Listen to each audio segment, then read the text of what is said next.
do it live.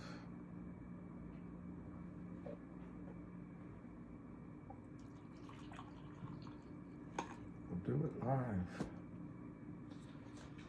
Let's see what's going on down here.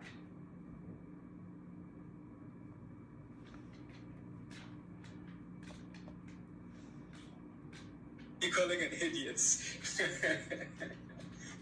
Sesh says, where's my name? Sesh, you're level 1, you know that, right? You're level 1 in Discord. So you're level 1.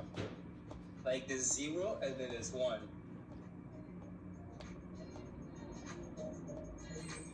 Anyways, I will leave it at that. Markets are officially open. Again, good morning, all. Hey, good morning. It's starting to be, oh, I should tighten this up, I guess.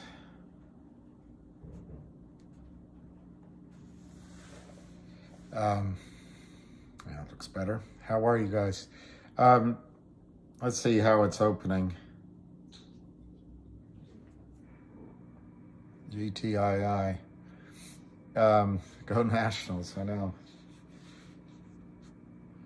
First in war, last in baseball.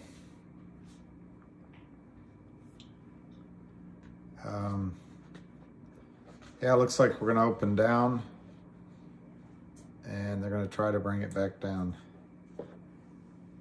I don't know how long that'll last.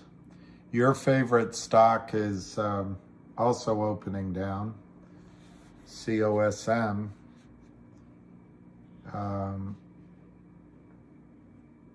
So I guess they're trying to shake a lot of these.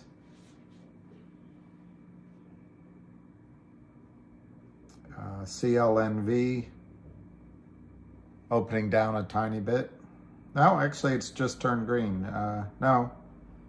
Anyway, it's basically slightly down. CRTD is holding in there. And I don't know what else to give you. Oh, MMTLP. Chicks were digging it. Well, I wasn't.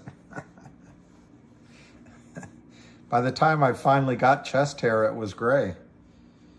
820 to 825. I actually like it looser though, because, you know, it's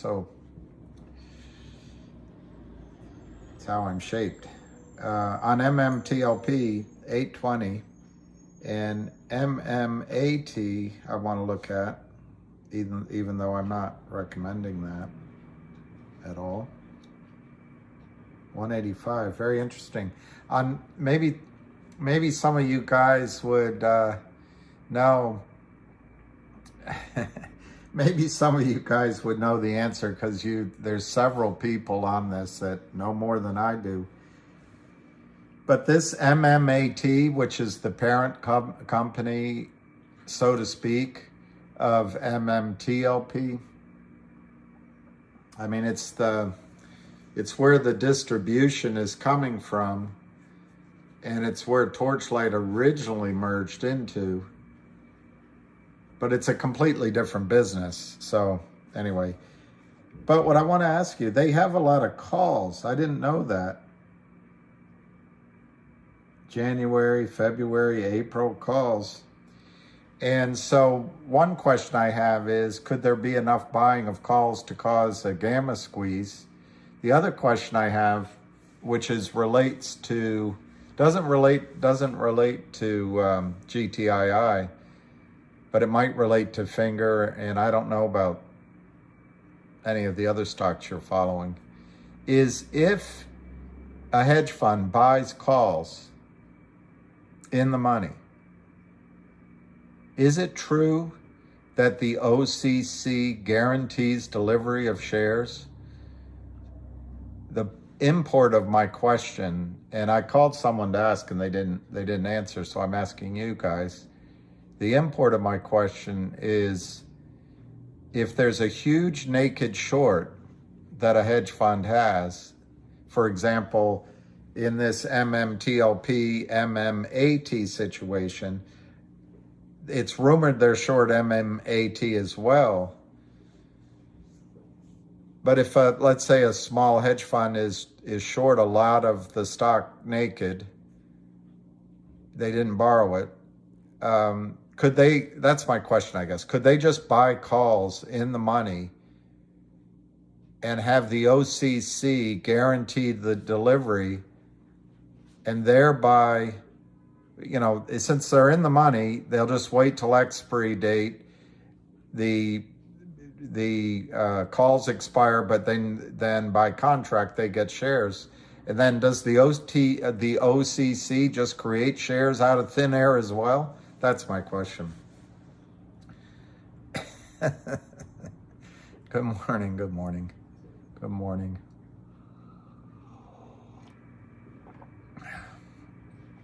Good morning. So on our favorite stock, notwithstanding my opening question, the stock is trading 127.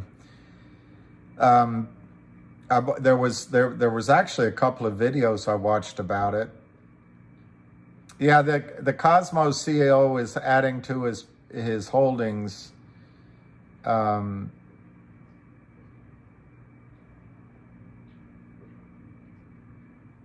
But I don't know how it's trading. I don't know anything. I'd like to hear more about COSM.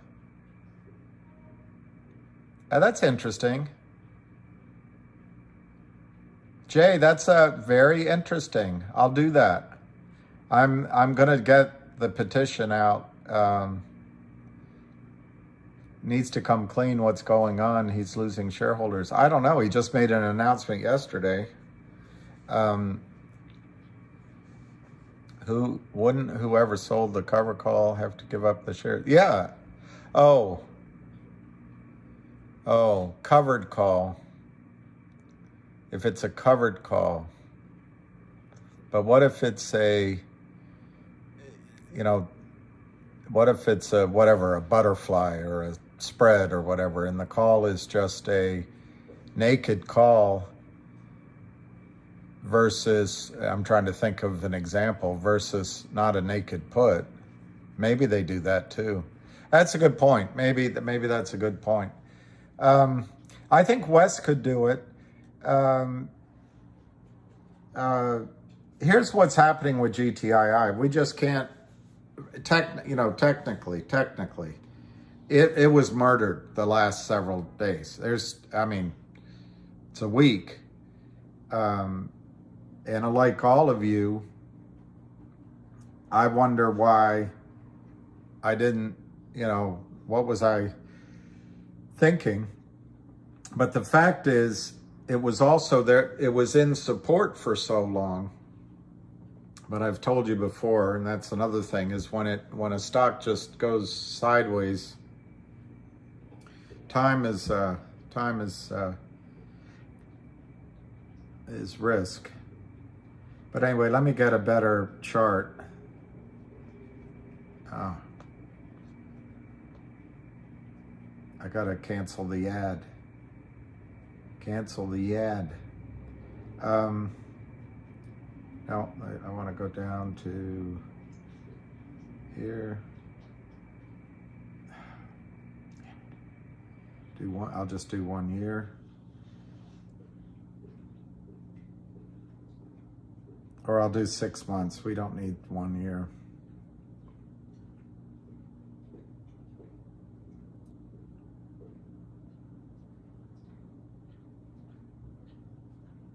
Yeah. So it's been brutal since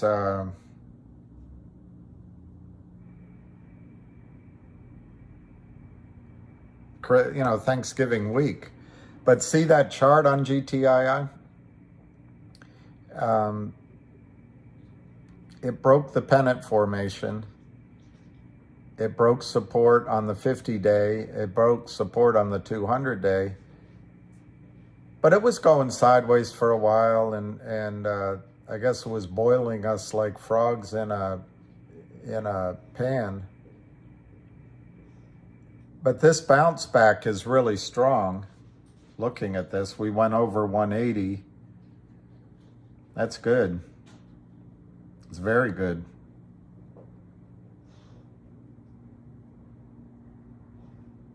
So I guess what I'm trying to say is it's going to be a little bit volatile while it gets its footing again.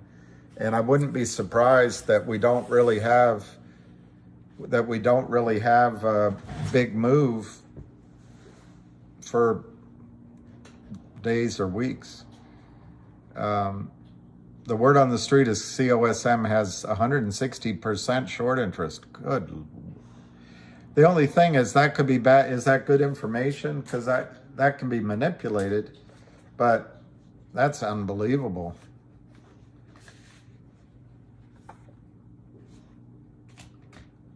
Philip. Well, Lou had some videos I noticed. I didn't listen to them. They're the ones where it's black, but they have a look. There's a lot of good fundamentals going on with GTII. My caution is about the stock price and the stock chart. That's just brutal. It's just brutal. But on the way up, here, I gotta take this, darn it. Let me just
Sorry about that, Pixie.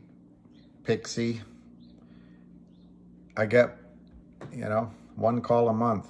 GTII is 112, down 27 cents, 500,000 shares. So let me see if anybody's saying anything. What I was warning is that GTI, they're going to try to get it down again. Obviously they are. But that's what I felt this morning. I don't know if I said it. I'm confused where I left off. But that volatility is there. The good thing, this is the chart, the technical chart. I mean, it's just frustrating. But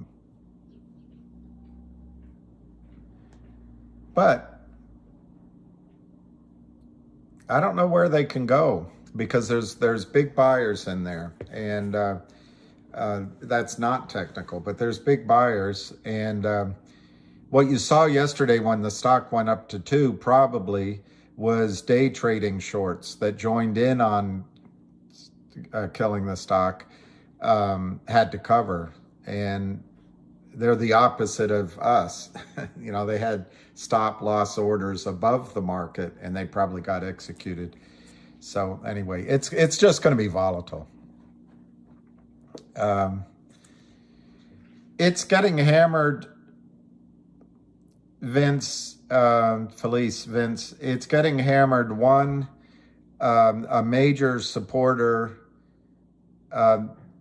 for valid reasons, I mean, I'm not questioning it, saw something and I guess made the suggestion to put it on hold and focus on another play. Completely, it's the stock market, it's what you do. But I think that removed some at least psychological support, if not also buying support, and maybe some people sold. That's one thing. Secondly, the naked shorts, the criminal shorts, the illegal shorters have caused a problem, obviously, in the financial system. Whether it's with Fidelity or with Wells Fargo, these companies, and maybe Alpine Brokerage, almost definitely, these companies may, I don't want to say they joined in, but there was an incentive to get the stock price down, to make sure that the month-end numbers for Alpine Brokerage, the month-end statements were out of the red, so to speak, and they could show their clients or their bankers that everything was stable. The other thing is shorts just want to make money. I know somebody on this said it, laughed when I said it, but there is some tax loss selling that happens at this time of the year, and the shorts know that. And on top of that, there was an enormous amount of FUD and bickering and doubt and uncertainty and fear in GTII over the last, 1 or 2 weeks. So I think at least Kurt Kramer, but possibly other shorts, saw that and said, hey, there's some quick money we can make there. They could look at that same chart and see if they could drive it below the 200 moving average. It had a long way to fall, and they hit it hard. They overwhelmed it. But Vince, the hard thing for us who follow the rules, live our lives following the rules, these guys create shares out of thin air. So it's almost entirely the selling was from shares that don't exist. And so it's hard to fight back against that. It's like, a wave overtaking a dam. I think there's been some real selling too. I think some real sales have come in, and I'm not. The stock, for example, that Lou recommended at 20 cents has done very well. So I'm not. That's just the market. It's the ebb and flow of the markets. But I think the fear has not been helpful. Now, in some of the practical things, Vince, that people have asked about, somebody out there got this fear going around that GTII is not doing enough noticing to investors, that it's not communicating enough, that other companies are doing better. It came across that GTII is not doing enough to make upstream happen and not communicating. It came across that GTII's numbers, the short position is not clear, at least to this group of investors, but it is clear in the case of COSM and maybe elsewhere. And I think if I remember the exact quote, it was that there's a lot of nefarious characters around GTII. Well, none of this is helpful. None of this is helpful. It wasn't necessary. I think it's completely normal to say, you know what, our stock's up, or our stock's flat, or our stock's down.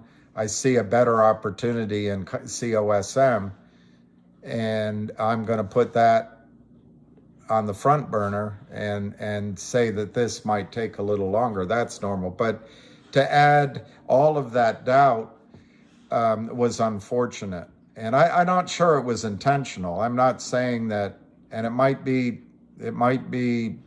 somewhat based on information gathered.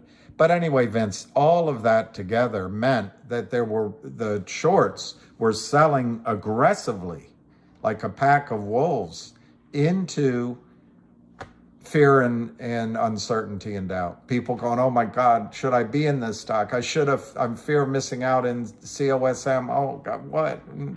Lou's a bad guy, William's a bad guy, who's ham? And in that, they were successful at just absolutely crushing the stock. And I just say this as a reporter. I'm not judging anything, because this is where we are. What happened. This is where we are now. And we're at 119, 725,000 shares, down 20 cents. I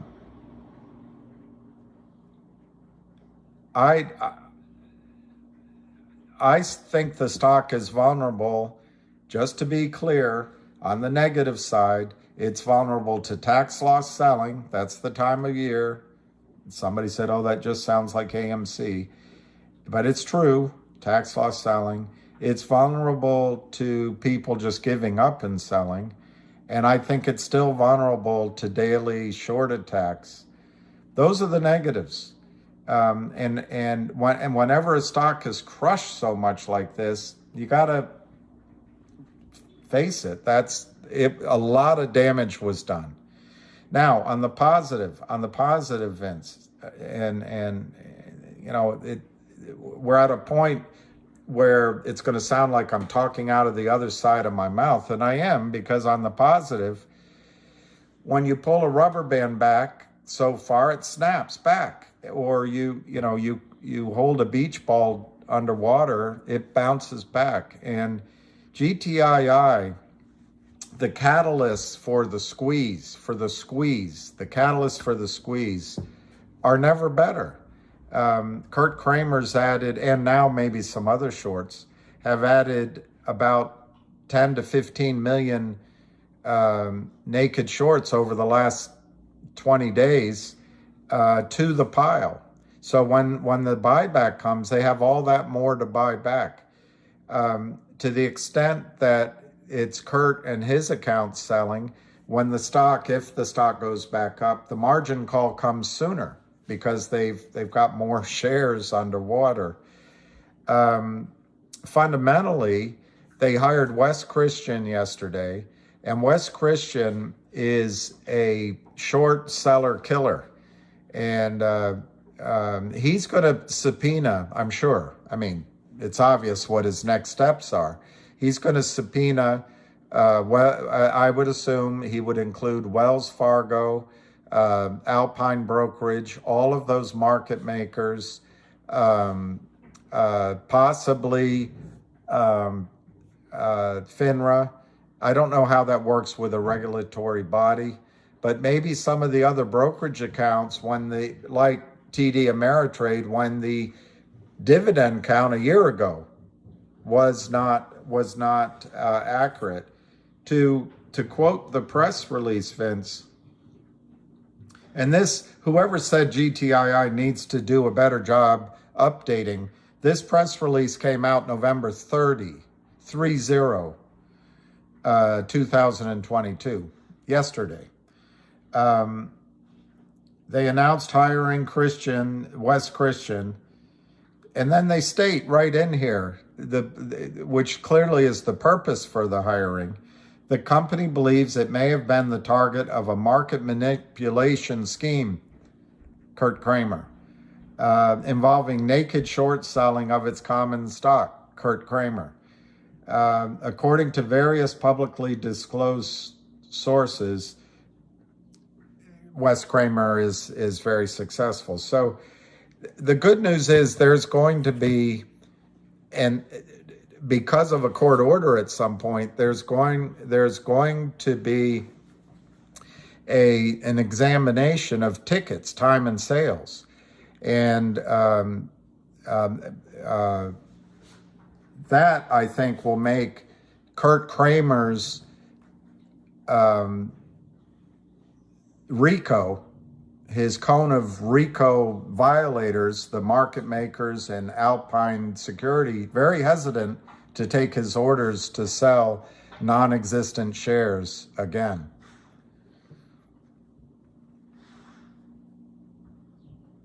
Hey, everybody. I don't know. It's disappointing that the stock is down here, of course.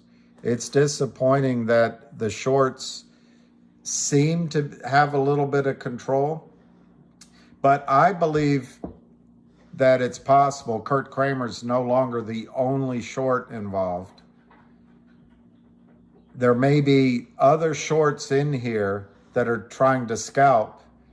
And that's why the stock ran to 2, because there was covering yesterday when it got through some magical number, maybe the 180 range. But it's out at, maybe Kurt doesn't have the control anymore that he felt he had, so that buy-ins from other shorts can put him in a pickle jar.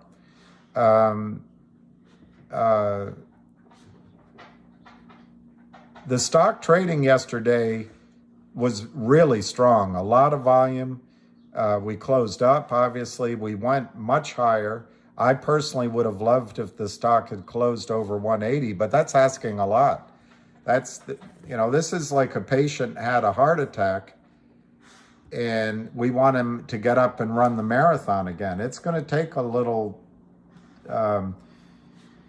volatile trading before that happens. But on a fundamental side, I know for a fact there are massive whale buyers in this stock, and they're not going anywhere. So Kurt can try to get it lower, but it's not going, in my judgment, it's not going lower. In a range. Ghost limit orders, yeah. Ghost limit orders. Yeah, we're all bag holders. I don't know what you mean by that, Robert. Yes, it's difficult right now. I can't sugarcoat it. The last time this happened,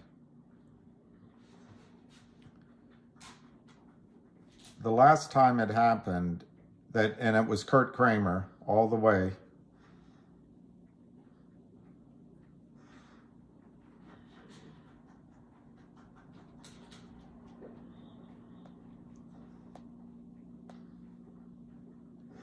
Here's the 2-year chart of GTII. That's the 2-year chart. And it came from around 12 cents or so, had a rocket ship up to around, this is an algorithmic chart, so it's hard to read, but to around $1.20, and then it went higher. It went up into the 2s, 3s, and it even peaked out at 4. And then Kramer was able to short it down. It rallied back. It rallied back and to something like 250. He was able to short it down. Some people sold. But he was able to get it back down into the $1.20 range each of those times. Then it took a while going sideways before it rallied back to around 250, 280 for a couple of days. And then look at this attack that Kurt Kramer organized. All the way down here to about 60 cents. And it was several weeks, days. And there's a huge snapback. There's a huge snapback here. And then a decline. Then another snapback. That's probably what's going to happen to us. But it didn't happen in one day, is all I'm saying. And then we went sideways for a long, long time in general.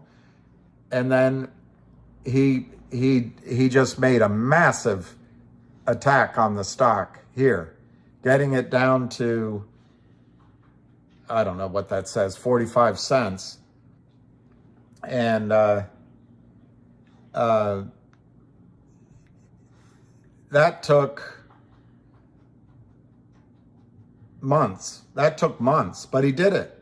It looks like it took about 6 months for him to drive it down like this.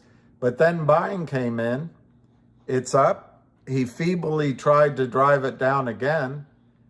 And then the spike came where we were at, I can't read it, $9 basically.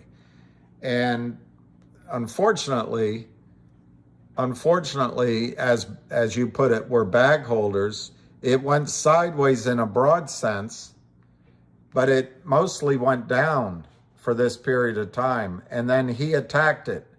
He crushed it because he was in trouble. Now, I forget who just said that we're bag holders. I hate it because I'm in there with you. But the fact is, we all had a chance to lighten our position, get out, make another decision. But, I didn't. Right around here,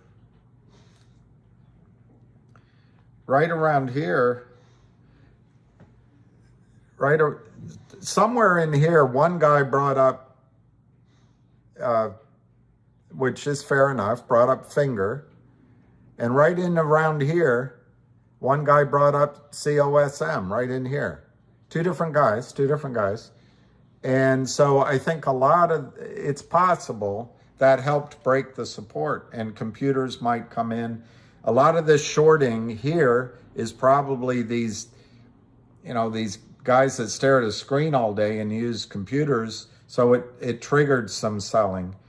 But, and again, I'm not saying that getting out and trading and recommending an alternative is wrong. I'm not saying that. And I'm not, I have no ill will to all that. I've told you guys before, whoever said we're bag holders, I wished that we hadn't brought up finger right then, because I thought we could squish the Kramers because we were in full throw. But on the other hand, that's how we're getting West Christian. So nothing's perfect in life. You can't No lineup in baseball comes up and everyone hits a home run. Things are a battle. So are we bag holders? Yeah, I guess if, like I was, we're holding for a short squeeze, and now because it's Kurt Kramer has illegally sold, broken securities laws, corruptly cooperated with a bunch of other criminals to sell shares that don't exist, and now the stock's down, and so all hope is lost. I guess we're bag holders. But I think the difference here, I forget who asked that, Richard, I want to say, asked that question. I know you all were in AMC. It ran up, and Popcorn did a deal, and then another deal, and another deal. And behind the scenes, the hedge funds are scrambling, and maybe even the government helped out. And the press called you all meme babies or something, and they got it down, and they've been yo-yoing that stock, suppressing it. One side of the argument on AMC is there's a massive short position that is going to go to the moon. Another side of the argument is they're just manipulating it, and the big boys made money on the way back down. For example, and you got to know this if this ever squeezes again, a lot that Kurt Kramer lost on the way up here, he was able to gain back, at least in margin calls, on the way back down. Well, if you saw that message, I'm sorry.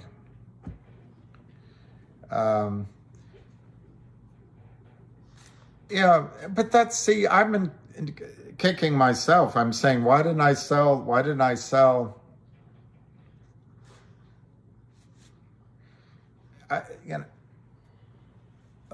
A lot of people pump and dump market is a big pun. Yeah, Joel, I think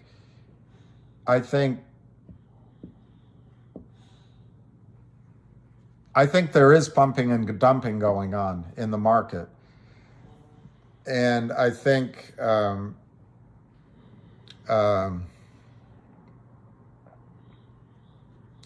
it's possible. Anyway, I'll leave it at that. But I don't think pump and dumping went on in GTII, at least by the same person.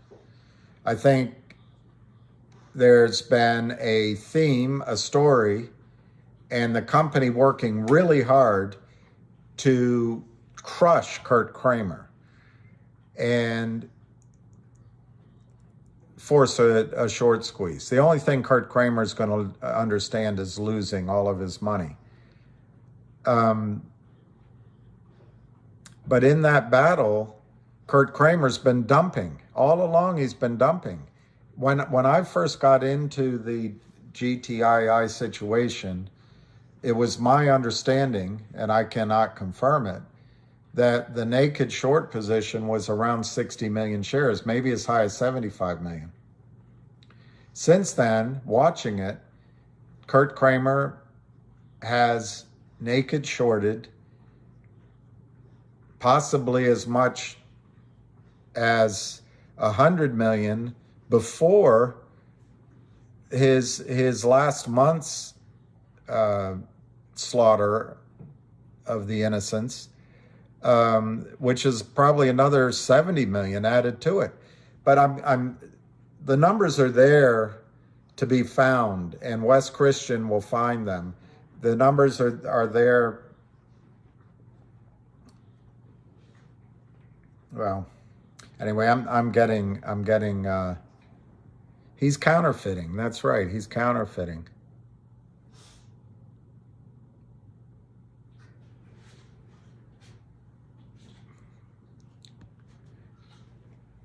All right, Max, I'm just going to get off of that subject of whether we're bag holders. We are where we are. As this situation unfolds, we have to make new decisions. And I think some of those decisions might be playing some of the other stories, but I don't know. I think there's a lot of risk.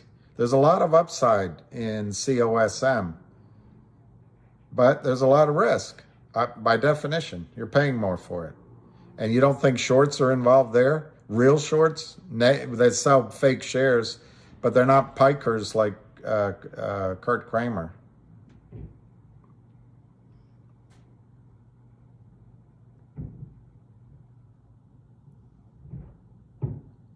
Let me see.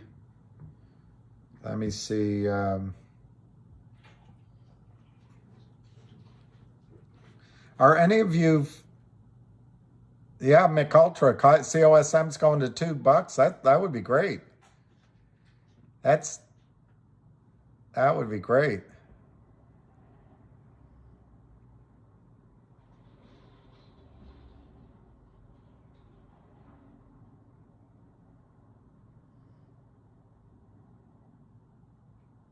Well, I don't know enough about COSM, but Yaba, but that could just be consolidation, The advantage you have with GTII and CRTD is we have one of the best, in my judgment, one of the best guys fighting for us in Ham. And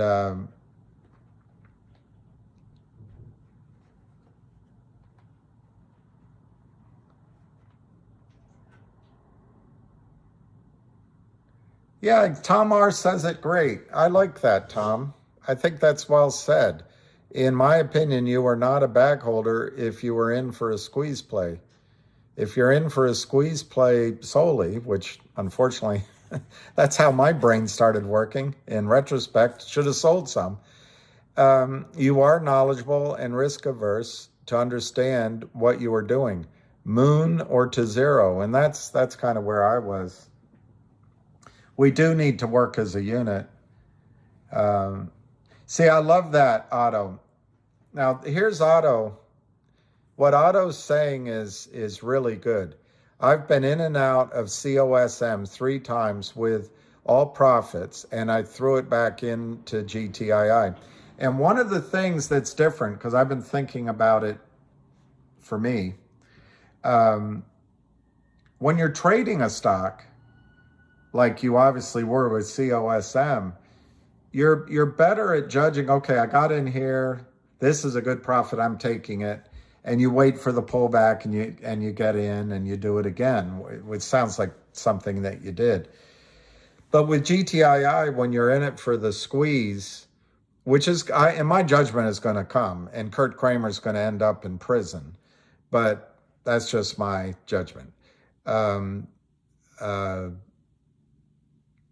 you're, like me, I didn't want to be out because I'd miss the move. I had higher targets that I would have taken some out, but it wasn't $5. So your mindset's different. So I think Otto makes a good point. Yeah, exactly, Arthur. I bought a tiny bit more, so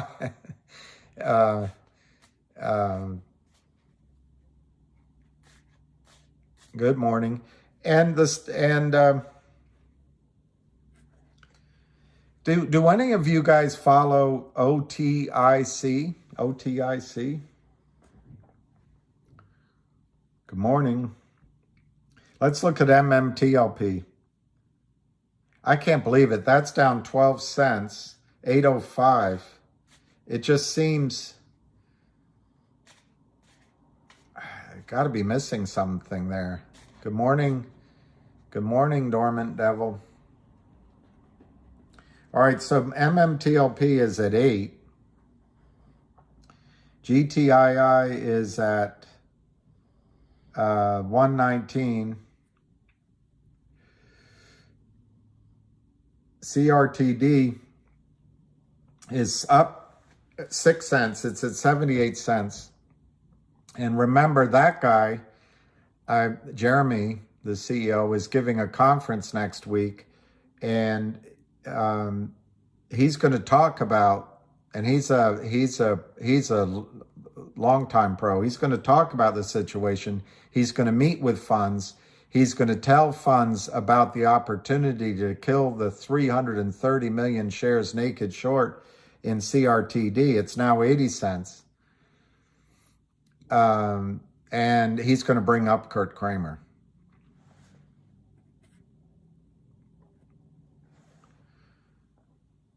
Oh, God.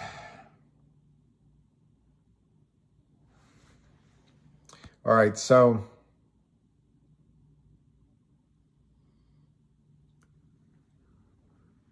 something's going on with MMTLP.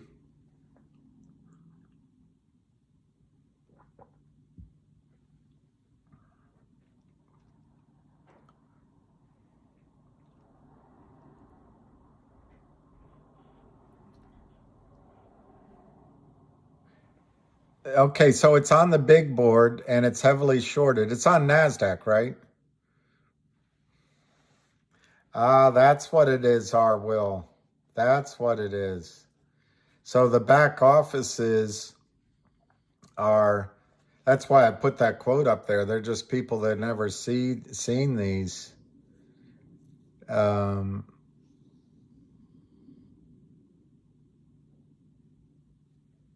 Is that right? Quotes unavailable?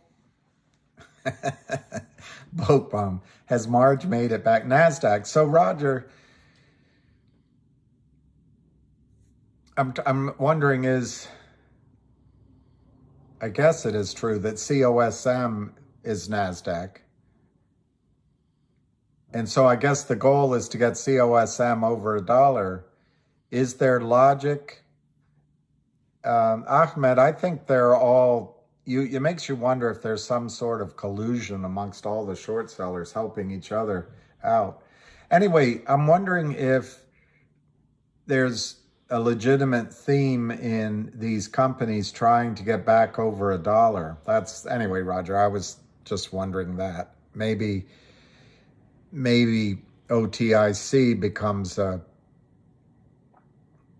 but I don't know, I looked it up. I mean, they've got good technologies and they've got 50 some people working for them and all that, but same goal. Yeah. Is anybody following it? Really? Like,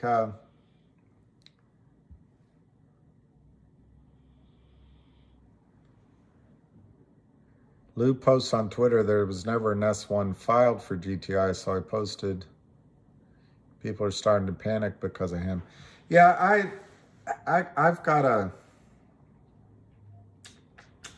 just got to be careful commenting. CRTD is 80 cents.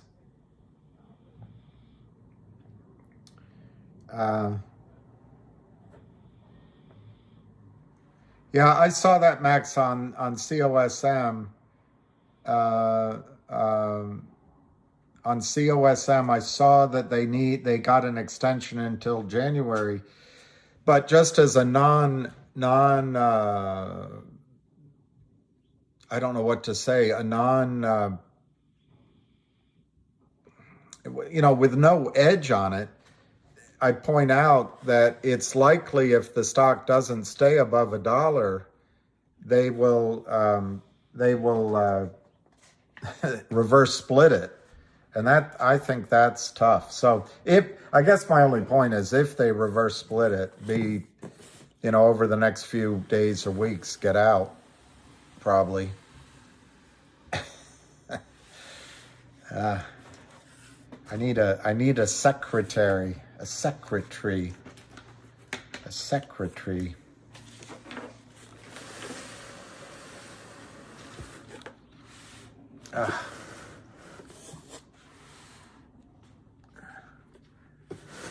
Don't let the sun go down on me.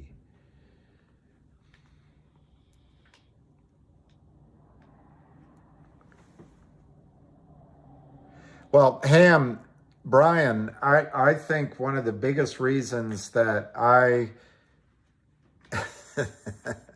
one of the biggest reasons that I have confidence in GTII, and now CRTD, and of course Finger. But where I get confused with Finger is what call options and all that. But all three of those is ham. It's ham,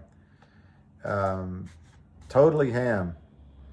Yeah, this MMTLP is looking pounceable, to use my college roommate's term.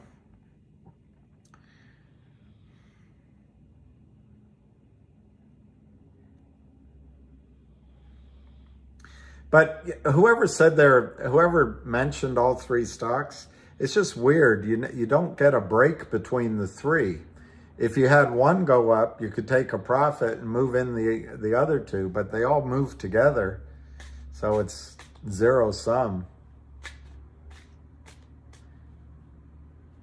Well, the one thing I want to say, and I posted it on Twitter, and I didn't go on Twitter, I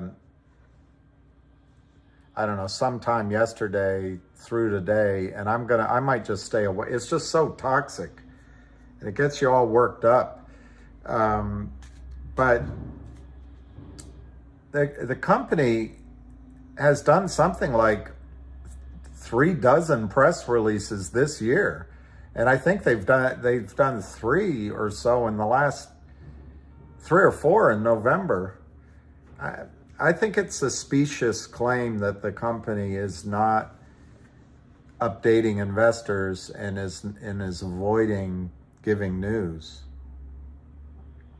So anyway, GTII is 117. We could listen to one of Lou's calls, but that's all right.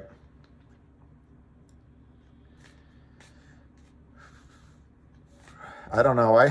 Key, thank you. I found myself getting a little worked up earlier when I was talking about being a bag holder, because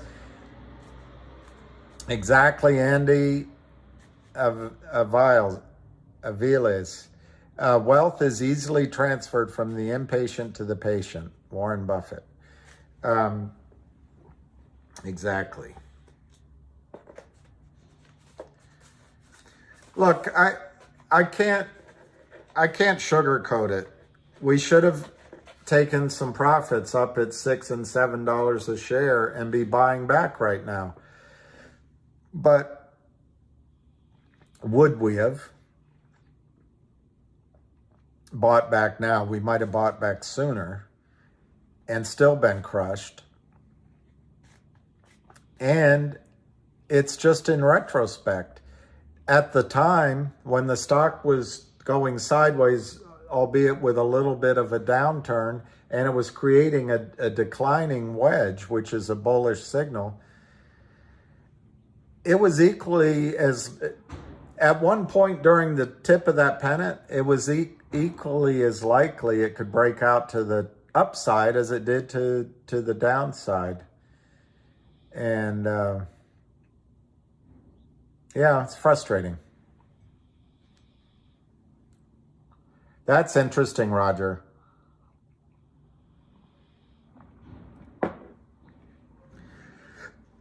Messenger with a small m, not a big M.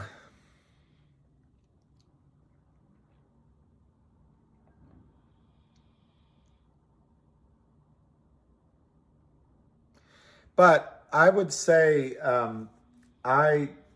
Jack Wolf, I was trying to get people to ignore FUD, or not ignore it, but to act in spite of it. And I'm kicking myself. I didn't see Kurt Kramer as still having the strength to drive the stock down this hard. When I listened to the last 2 ham calls, he's mentioned that he believes the Kramers might actually be out of the game, or somewhat sidelined, and that it's the the pack of hyenas, day short traders that have no money, scum of the earth. The only reason I don't mind short selling, if you have to borrow the shares and do it legitimately. But if you're just creating shares out of thin air and breaking securities laws, Go to Korea, North Korea.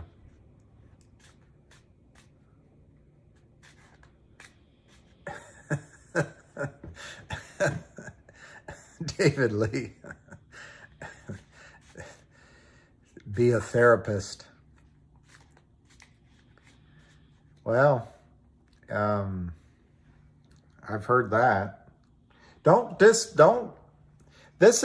The Kramers were down $500 million in their accounts. $500 million. Don't be surprised at anything they might have done.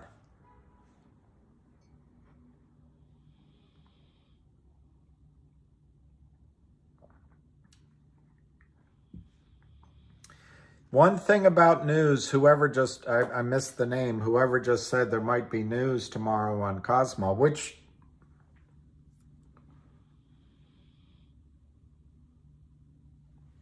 all right, so George T, let me see what George is asking. The company told us about the application process. That's true, on Upstream. Then they put out info on the old warrants. That's true. All right, okay. All right. I can see maybe the confusion because and it might be partly my fault because I've talked about the new warrants that they've already promised to issue. But George, in April of 2021, in April of 2021, GTII issued warrants, but they did it, instead of issuing warrants just as normally done, they issued them as a dividend. And they put in a layer, and I don't know if it's because it was a dividend or if they just insisted on it, but they put on a layer that it all had to be done through Liberty Transfer Agent. It might have more. Anyway, it's Liberty Transfer. It might be Liberty National Transfer. But anyway, Liberty Transfer Agent. This was all an attempt to, as Kurt Kramer floods the markets with 200 million shares that don't exist, you're paying for it. So the government insists that you put up real cash, not counterfeit cash. But it doesn't insist that Kurt Kramer puts up real shares.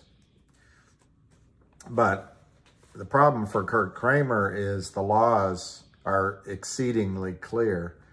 And at some point, you're going to get a regulator that hasn't been bought or isn't complicit or is ordered by a court to do their job. So Kurt's got issues on his hands. But anyway, so that warrant was issued in April of 2021, and it expires this coming April. It had a strike price of $275, an exercise price. So when the stock recently got way up, a lot of people started exercising. To me, it was fewer than expected. And now that might be because brokerage firms couldn't find real shares, or brokerage firms dragged their feet or said, well, you're not allowed to do it. It's going to take 60 days, those kind of things. It might not just be the investors, but the company brought in money. So George, the press release they put out, let me comment on that quickly too. Let me finish my thought first. They announced that beginning the upstream process for a dual listing, and then they also announced that with the warrants from last year, with the strike price of $275, that they had brought in, I forget the number, $3.2 million from exercising. So that might have been, they were unrelated news stories, so it might have been confusing.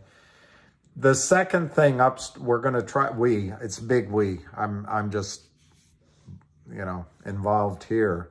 They're going to try to do another digital dividend with the same goal of catching out the brokerage firms and catching out Kurt Kramer with all the phony shares. So they're going to do a digital something on Upstream if they can. And I think what it's going to be is a digital coupon or an NFT, a token, for a discounted legal fees of maybe $500 a share. It's going to be enormous.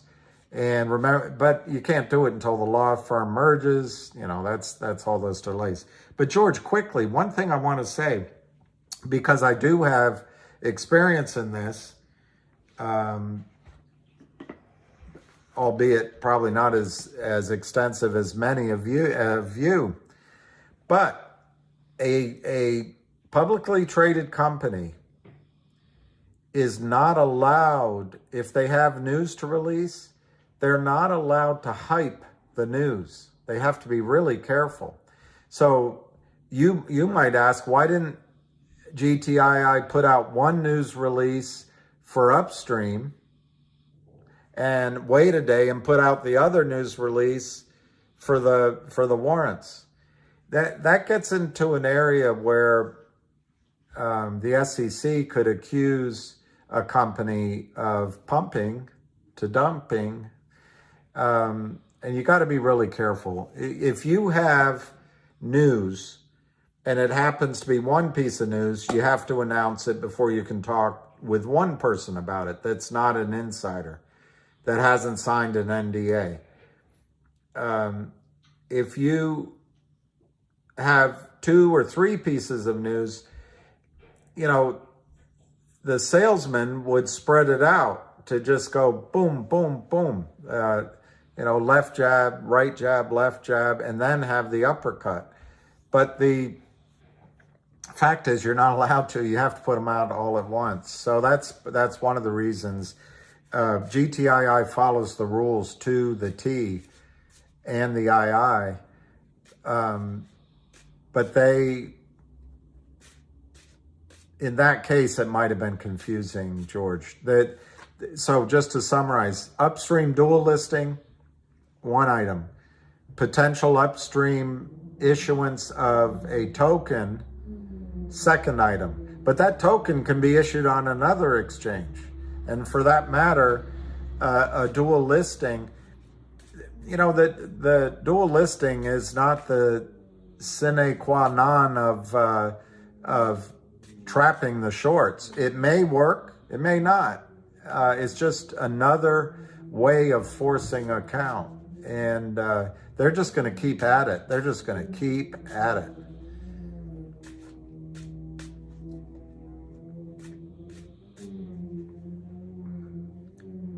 All right, let me see.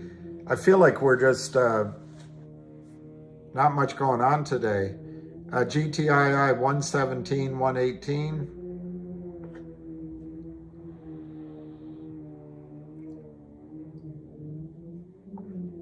CRTD 84 cents.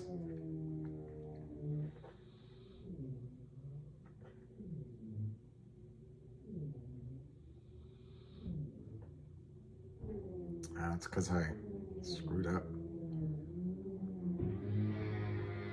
MMTLP. Wow. Wow, wow, wow.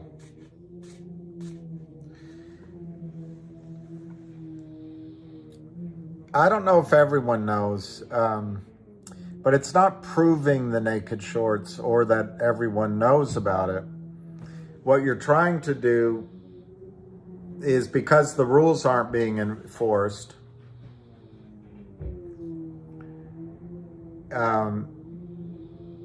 you're trying, it's so hard to, Wall Street gets away with doing nothing. I don't know what example to give. Let's use GTII. Let's say there's 25 million shares that are actually in the float. There's more listed, but there's restrictions on so much of that. And I actually think the sort of changing hands of real shares is less than 25 million, but I don't know the exact number. But let's just call it 25 million real shares. And let's say there's 5 shareholders that bought them, each for 5 million. So each person has 5 million shares. One is held at Merrill Lynch. Let's say they're all held at Merrill Lynch. Well, income, I just don't want to get confused with my own story. 10 more buyers of 5 million shares each at Merrill Lynch. So they buy 50 million shares from Kurt Kramer that don't exist. So Merrill Lynch takes the money from those buyers, and now Merrill Lynch has 75 million shares on their books for their clients. But at the DTCC, which is the record of real shares, but it's also what the GTII will get monthly or whenever they ask, I don't know if it's monthly, a record of what's held at DTCC. At the DTC, it only shows 25 million shares held by Merrill Lynch, because that's all there are. But Merrill Lynch has represented to its investors that its investors have 75 million shares. Okay, so why does everyone let it go on and no one cares? Ignore the fact that it's profitable. Ignore the fact that market makers make money. Goldman Sachs makes money lending out the stock and lending out fake shares. Kramer makes money. The lawyers make money. Prime broker makes money. Ignore all that. Why do they let it go on without worrying about it? Well, just let's use an example. One guy walks into Merrill Lynch one day. He's in from a safari in Africa and he's all upset. And he says, I want my 5 million shares right now. Right now, give them to me. And Merrill says, well, we can't give them to you right away. I want them now or I'm going to sue you. Well, what best we can do is give it to you in 48 hours. Sign here, here, and here. And Merrill scrambles and they deliver 5 million shares to Bill Flynn, let's call him. Well, so Bill Flynn has his 5 million shares. And no one's worse for wear. There's still 70 million shares in Merrill Lynch's clients' hands that Merrill's defrauding. But now there's still 25 million. No, there's 20 million at the DTCC in Merrill Lynch's name. There's 5 million in Bill Flynn's name. So without going through another one of those examples that causes narrow ripple, let's go to a situation that's going to cause panic at Merrill Lynch.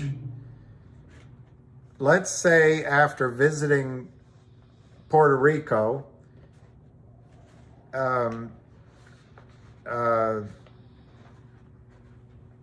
a Merrill Lynch investment advisor has a heated meeting with 6 investors that each have 5 million shares. And the result of that meeting is they say, we want out. We're going to sue Merrill. We're going to sue the company. We're going to take your license away. We want our shares. Give us our shares. We don't want to leave them with Merrill Lynch. No, we don't want to transfer them to Shearson Lehman. We don't want to transfer them to Prudential Base. We don't want anything electronic. We want our physical shares. It could be for any reason. Maybe they're running a proxy fight or something. So the broker gets back to New York and he tells Merrill, we got to take care of this. They want their shares now. Well, it's 6 clients. They each have 5 million shares. That's 30 million shares that Merrill has represented exist. And Merrill can go borrow from other, if there's shares elsewhere, but Merrill can shift the boxes around a little bit on 20 million shares. Because remember, the other clients aren't asking for their shares yet. The DTCC only says they belong to Merrill. So Merrill can take 20 million shares out of DTCC and give them to these 6 clients that are asking for 30 million shares paper. We want our shares, but they can't come up with the 10 million. They can't do it. So what they have to do, in the case I just described to you, it's a disaster because they have to get Bill Flynn in this case, in the situation I just described, because all those investors are working together. They've got to get Bill Flynn to sell his 5 million shares at a massive price. That takes care of 5 million shares. Then they've got to, somehow they've got to get somebody else to sell 5 million shares to cover that, to actually deliver real shares. What they'll end up doing is hemming and hawing. What I'm trying to describe to you is just because everyone knows it doesn't mean it's not a problem. And what GTII is trying to do, what I've called it, and it, as far as I know, I'm the only person calling it this, Wall Street has created a fractional reserve custodial situation.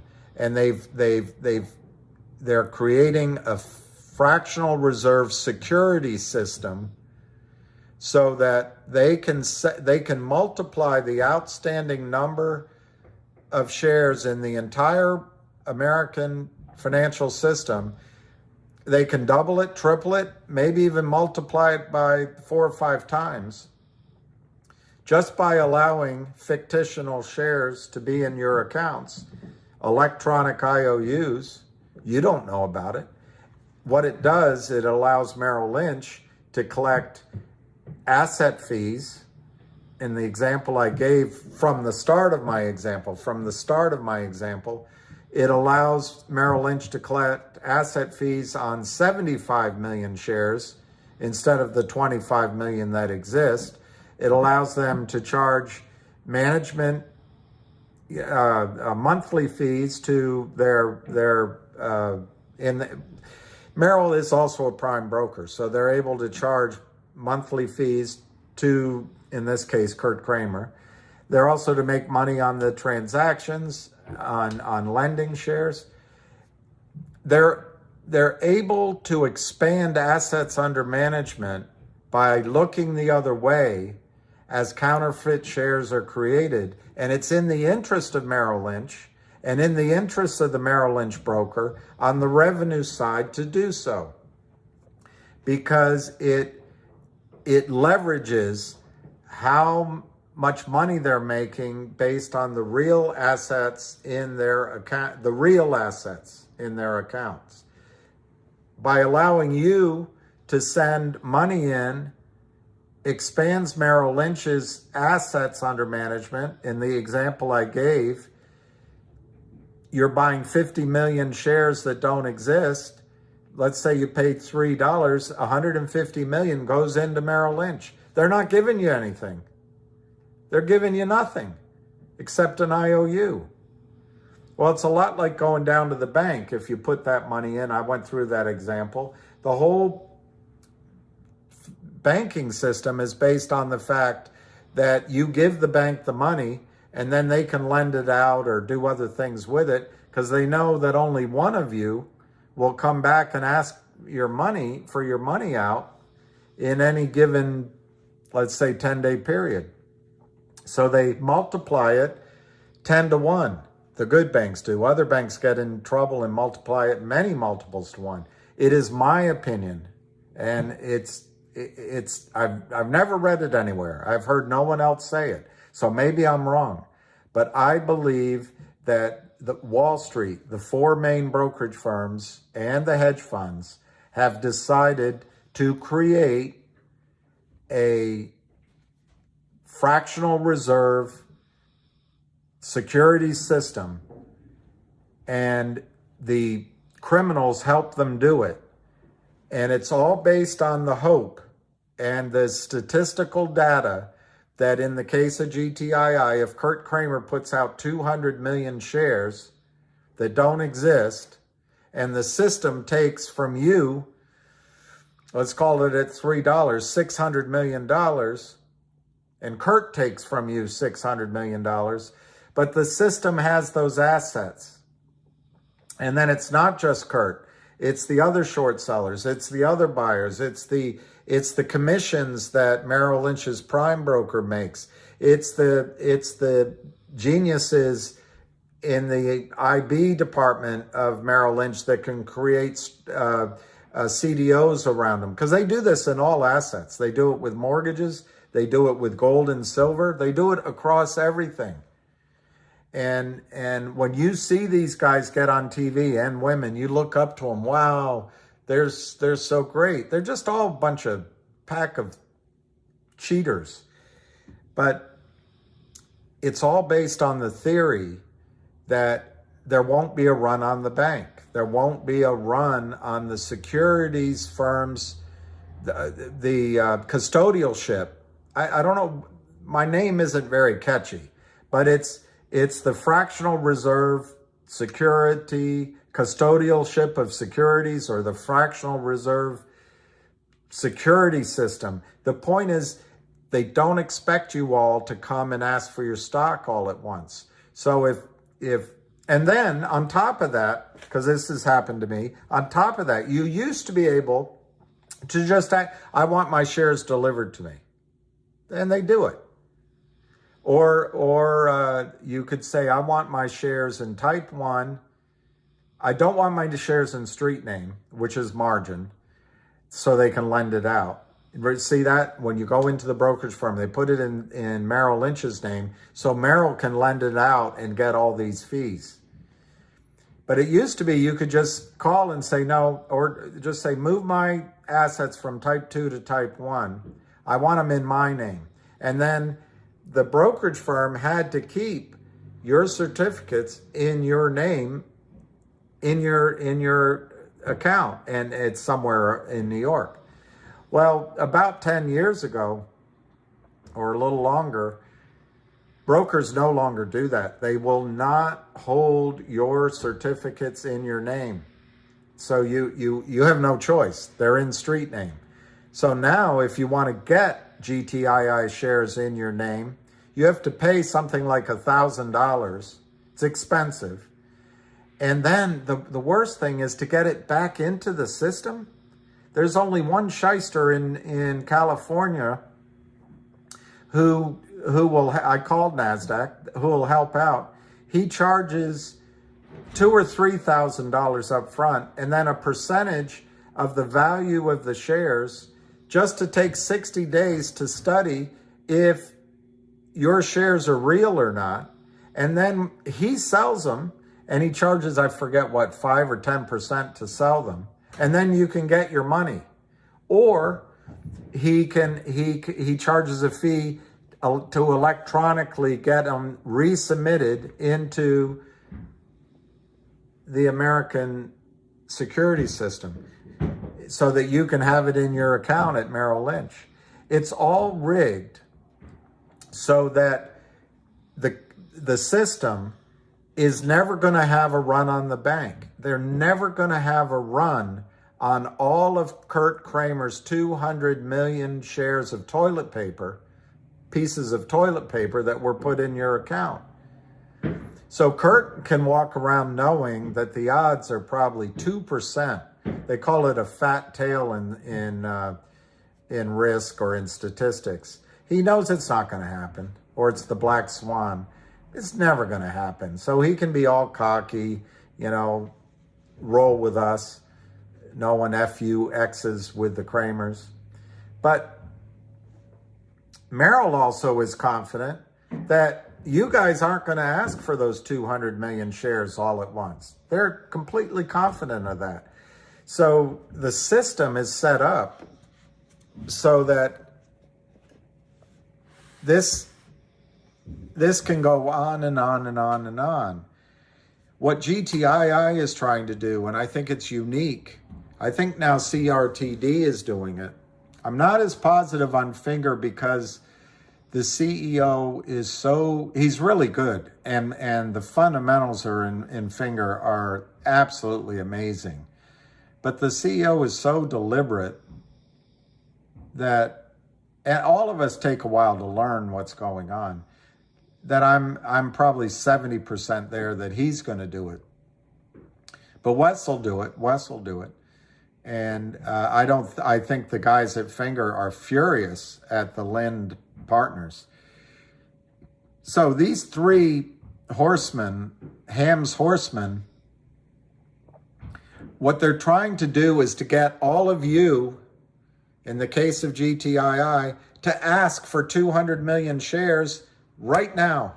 We want our 200 million shares right now.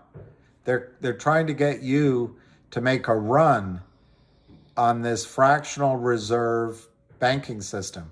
Now, the only thing that keeps the financial system alive since Roosevelt, and the banking side, the commercial banking side, is FDIC. And you can have a whole debate about how powerful that is anymore. But what's on the brokerage side is this thing called SIPC, SIPC. But it's all self-insurance. And it used to be up to $2 million. I don't know what it is anymore. And there's only part of it that's immediately given. And I think that limit was 50,000. But it leads to lawsuits. And I really question whether the system could handle, even with SIPC, losses in your accounts caused by Merrill Lynch not being able to deliver shares. So to me, the banking system is piggybacking on the trust you have in the security system is banking on the trust you have in banks, and you don't question fractional reserve banking anymore. But there used to be runs on the banks every cycle in the United States. That stopped with JP Morgan and then with FDIC. There hasn't been a run on this, what I'm personally am calling the fractional reserve security system, or the fractional reserve custodialship of security system, fractional reserve Wall Street. Hasn't been on a run on it in a long, long time. And a lot of that, I think, was paved by easy money. Brokerages looking the other way, Gary Gensler looking the other way, SEC accepting slaps on the wrist when something happens. In the example of Kurt Kramer in 2013, he sold billions and billions and billions of shares of, sound like Carl Sagan, of Laidlaw Energy and then some other thing. And it's all some complicated scheme that's basically the same as what they're doing here. He was charged with, and the SEC found, that he acted as an unregistered securities broker, and he violated two subsets of the Securities Act of 1933 or 34. Well, they signed an agreement that he consented to pay $1.3 million, and he's not admitting to anything. But he paid it. The SEC didn't pay him, and the charges stood. So he also signed a cease and desist order that he would never do it again. Well, he's doing it. He's got lawyers to argue what the definition of is, but he's doing it. But anyway, that $1.3 million that he paid was cheaper than if he had paid taxes on his gains in the short term at 40, up in New York, 49, 52%. If he had paid taxes on his short-term gains from illegally shorting the shares of these stocks, he would have huge tax liability. Well, in this case, even if you put on a billion shares, if you put a penny on a billion shares, is that $10 million? You guys are smarter than I am. 10 cents on a billion is 100 million. So a penny is $10 million. If he made a profit of 10 million without a 1099, there's no tax reporting, so he paid no taxes. The SEC, in all of their just out of law school, God, I did a good job, they got him to pay a $1.3 million fine. Well, that means he and his clients still had almost $9 million to split for their chicanery. So it's been a really profitable business for the criminals. It's been a really profitable business for Wall Street, but there's never been a run on the bank. And what GTII is trying, now Popcorn at AMC probably got, he's older, and as some of these guys have pointed out, so am I, but he probably got dancing in his brain, well, gosh, if I could settle this or work with Citadel, I can get 200, 300 million in my company, and I collect a salary of such and such, and I have some options and warrants, and I can be a wealthy man and provide for my family, and I'm doing what's right for shareholders. That's very seductive. But in the case of GTII, and be careful in Cosmos, you got 2 or 3 Greek guys. I don't know. I'm not going to say anything more. It can happen in other companies, is all I'm saying. In the case of GTII, they're fighting to cause for you that Merrill Lynch, I'm just using Merrill Lynch has to come up with 200 million shares all at once. That will cause a run on the bank, so to speak. That'll cause a run on the security system, so to speak. And in that run, that's where the short squeeze comes. And all of this other stuff is FUD. Driving the stock down by Kurt Kramer and then by these other short sellers, these are evil short sellers trying to take your money from you and trying to get us bickering and pointing fingers. GTII and Ham and some people close to GTII are trying to force a run on the bank for 250 million shares. And all of this in between here, oh, we're bag holders. Oh, God, it's down. This is what I keep doing all night. I should have sold some. All of this is FUD, and it's designed to get us to walk away so Kurt Kramer can go settle with the SEC, pay a fine of $1 million, and keep $500 million in profit, or whatever the heck it is. Tens of millions in profit from his illegal operations. So we have a choice. We can point fingers and go, oh, God, it's all over. On the other hand, I've been in this less than 2 years, and I've worked harder for 50 grand than I've worked on this for hoping to become a millionaire, This is just short-term major bumps in the road. And I think the short squeeze thesis is still intact massively.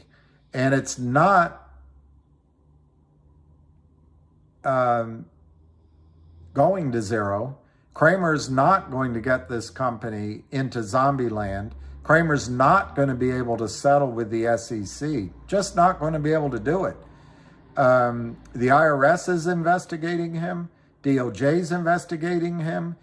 New York district attorney has already gone after him for usury, so he's moved his pound of flesh business down to Virginia, and but he still resides in New York and has his office in New York. He's set up other LLCs, mismarking tickets, cheating, lying, stealing, just criminal behavior all over. And this, although it's massive, it hasn't killed us. And that which hasn't killed us only makes us more pissed off. Cramer's not going to win here. He's not going to win here. The only question is, who is going to win on the other side? Is it going to be you? Or are you going to be FUD out? And that's okay. I'm not judging it. Somebody's going to win here. And there's whales buying the stock. And whether it squeezes from $1 or whether it squeezes from 60 cents or it squeezes from $6 or $10, the whales are going to make a lot of money. And they're going to strip Kurt Kramer of every liquid asset he has. And then the prime broker of every liquid asset the prime broker has.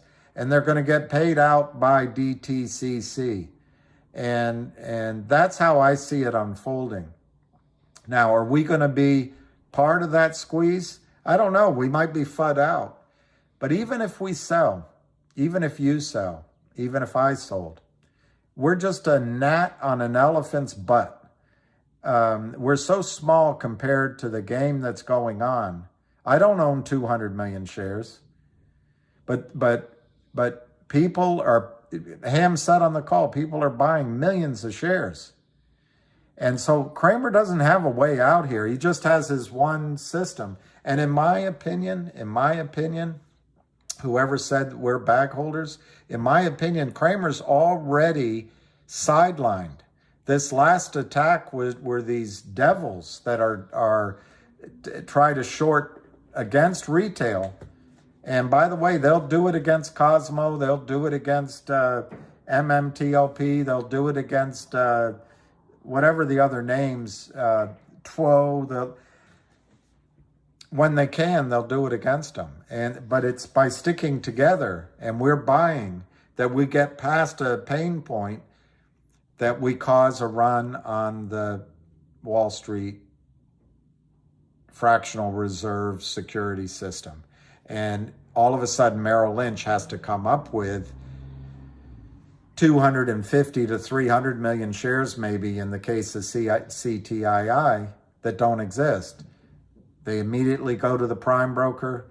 Prime broker goes to Kurt Kramer. Kurt Kramer blames it on Charlie Mayo. Charlie Mayo rats on Kurt Kramer to the feds because Charlie Mayo doesn't want to go to prison. The prime broker isn't hearing what he wants to hear. The prime broker buys back in all of the shares in the accounts. The regulator at FINRA doesn't hear what she wants to hear, so she forces the prime broker to cover and pay all the losses throughout the system. The prime broker goes bankrupt, so she at FINRA, she calls DTCC, and DC pays out on everybody. And it's so big that it changes everything. Anyway, I don't think we're bag holders. I think we're in a fight, and I think we just got really hit hard, massively. But the fundamentals are all in place, and the whales are in there. So if we get out of fear, Lou says that the S1 wasn't filed. Can I just ask, what does that even mean? What does that even matter? But anyway, that other people, the short selling, maybe I get mad at somebody and it causes FUD. I'm not trying to blame anybody, but to the extent that we join in with the FUD, to the extent that we panic, to the extent that we, I don't think it really matters that we sell. If any of us sold, it's not going to change anything. But we're out and we can't sell again. I think right now anyway, if for example, if I sold, my shares go from weak hands to strong hands, and it's a new buyer that's going to see this through. So I don't think selling is the issue. I do think creating FUD, creating fear, uncertainty, and doubt. And on my part, I think sometimes I've created anger maybe or conflict. That's a sort of insecurity and doubt too. So I'm not trying to blame anyone, but if we stay together and we're informed, the stock will catch a bid again. And just like you're spinning your wheels with your massive, Ford truck, but you're stuck in a wet ditch and the mud, and you're panicking and you're trying to get out, just like getting the purchase on some gravel, all of a sudden it's going to shoot forward and you're done and you're on the road. That will happen again in GTII. The only thing we missed is a chance to trade it. We missed a chance to trade it. Now, I'm mad at myself because I could have sold it 5 or 4 or 3 or even 2 and bought back. But I didn't. And that's not reality anymore. Reality now is the stock, I got to sign back in. The reality now is the stock's $1.20. So what do you do now? At a minimum, I think, my recommendation is that we all stick together.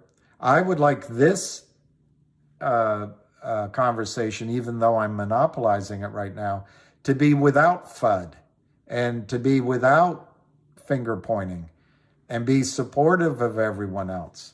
In the case of Lou, he saw a different opportunity. That's his right. In the case of myself, sometimes I overact. That's not my right, but I'm just explaining. In the case of the short sellers, we know the beast. It's not okay, but we know the beast. There's going to be more FUD on the way up. And the best time to get FUD is when we're bickering, and it's obvious we're all retail investors. It's obviously we don't trade in the criminals' patterns. We don't know the shortcuts and all that. So it's obvious when we start showing our soft belly that the wolves are going to bite in the soft belly. I think even if we don't feel good, we've got to stand up as a pack of lucky dogs and stick together, show our teeth a few times, but just stick together. Be immovable. Be implacable. Yes, inside we might be a little panicked. Yes, inside we might feel like, I'm a bag holder. But if we stick together, I think you're going to see this stock grab purchase again, and like a slingshot, it's going to break through $8, $9, $10 and go much higher. But remember, that thesis I'm talking about is a short squeeze. I'm talking about the system telling Kurt Kramer, no more. Enough's enough, in Hillary Clinton's words. Enough's enough. No more selling from the Kramers. And then the market makers, no more selling from the market makers. No more phony shares. And then the brokerage firms saying to Alpine, we want to settle the trades. Once that happens, Kramers aren't selling. Alpine can't deliver. So then you've got Merrill Lynch, Ameritrade, TD Bank buying in all at once. And it's not the revenue side of the firm. It's the risk mitigation side of the firm. Buying in, buy. That's the slingshot upwards. We haven't had that yet. But what we just missed an enormous opportunity to take some money off the table and buy it cheaper so we could be trading. In the most glaring example, if we had cojones, We could have sold at 6, everything. We could be doubling up at 1 or 2 and still take our original money off the table. We missed that opportunity. I didn't have the courage to do it. I didn't have the foresight to see that the stock would be $1. The criminals know because the criminals gang up. But it's their only playbook. And they're not powerful. They're only powerful if we go along with it. And we've got to take our stand. Now, each individual of you does not have to. I'm not telling you that. If you want to get out, move on. You know, I wish you Godspeed and I support you and I'm sorry and I love you to make money in another trade. But if we stay together, I think we are a threat, not only to Kurt Kramer, but to the prime broker and to the system. And we can make a lot of money, which is all I really care about, is that you make a lot of money. Now, if along the way, somebody has an idea that says, hey, let's put a little money in here, I don't have a problem with that. Trading to try to, you know, I've already told you, I bought a little bit of MMTLP. I can't figure out what's going on, but it's not very much. But if it goes, I'm going to sell it and I'll buy GTII. And I see that as a way of trying to fight a little bit, bringing new capital in, because the enemy of the shorts is distribution of the stock amongst a lot of people. But if we all get caught up in fear and uncertainty and doubt, we stop acting like a lot of people holding distribution. We start acting as a mob, one panic scared mob, and we're all doing the same thing all at once. We're selling it. Let's buy COSM. Let's get out. Oh God, I'm a bag holder. That's a horrible feeling, and I know it's horrible because I think about it. I'm not immune to why didn't I buy COSM at 20 cents? Why didn't I marry her? I mean, look who she's with now. I have all sorts of doubts and FUD in my life. But anyway, it's a really long answer to the question. So we're just bag holders. I don't think we're bag holders. I don't think we're victims. And it starts by refusing to accept FUD. It starts by calling out misinformation, intentionally or unintentionally given. And it calls it also, we got to do what we can. And I'm going to continue to do what I can to force a squeeze in GTII. It's all I can do.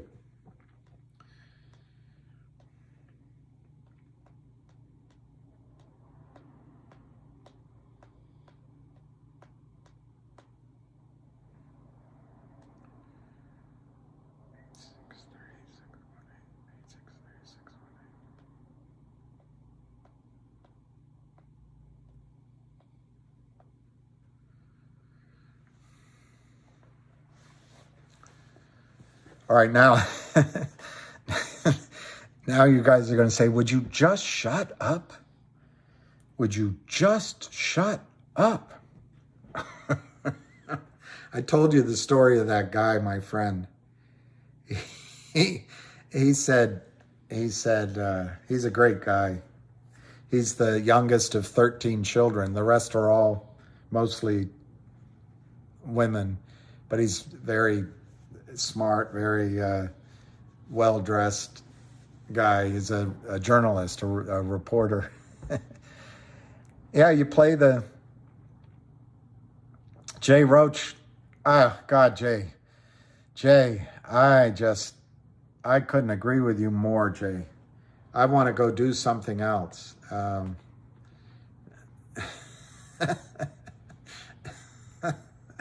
Anyway, so this guy, he comes up to me. We're having a cocktail or something. We're at a board meeting. And he said, you know, Bill, that kick in your step you get when you're walking to work, and carrying your briefcase, that kick in your step, because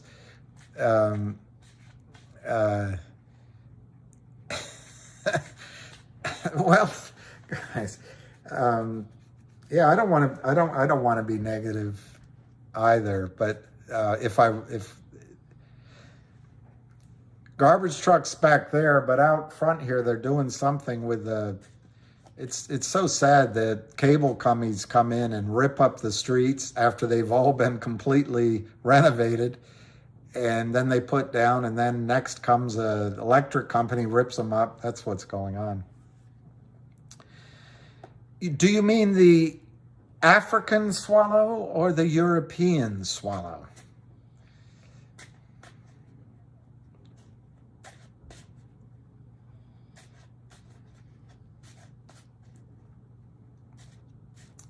African or European? Stand and deliver. I think $1 great, but now guys, I don't know.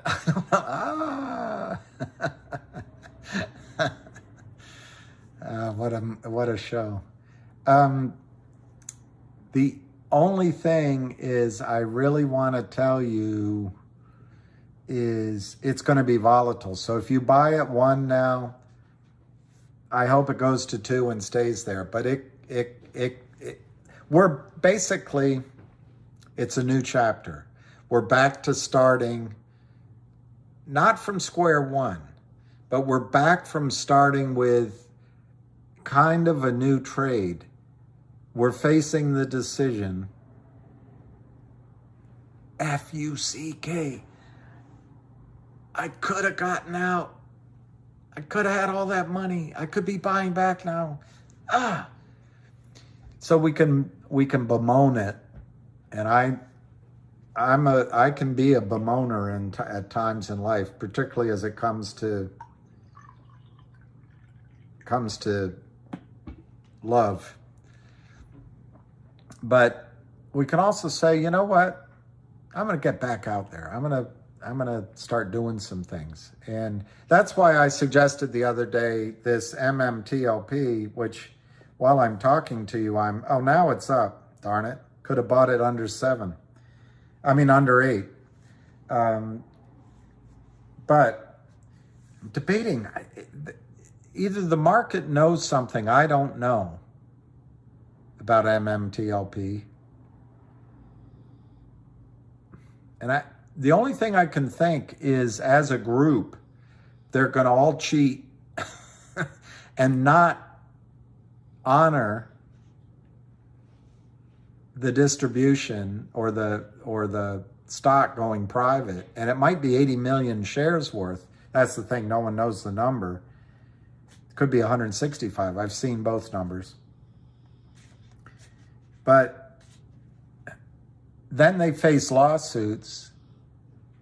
And then they also face the Jeremy Irons guy, the one brokerage firm that says, we're getting out, we're going to cover first. So, I don't know. Lucky can. Steve Mertz, I was going to buy some. Instead, I kept talking and blabbing to you. I was going to try to buy some at 8. Not a lot, but now it's 8:34. I wonder what I don't know. I may just stick with what I have, because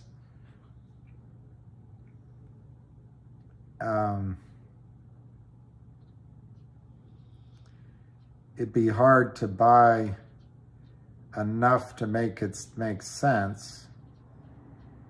But I'm thinking.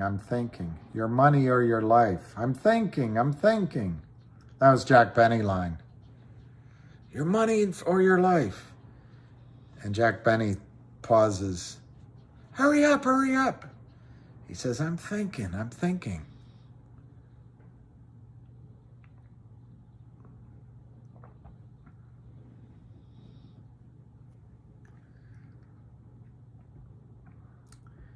Some gotta win, some gotta lose. Good time Charlie's got the blues. So while I'm talking, they're getting GTI. Is AMC going up? That's great. That's great. And maybe this time, GTI, AMC, I don't know. So, you know it better than I do. But maybe this time, just take a little bit off. Maybe if you do it today, put it over in MMTOP.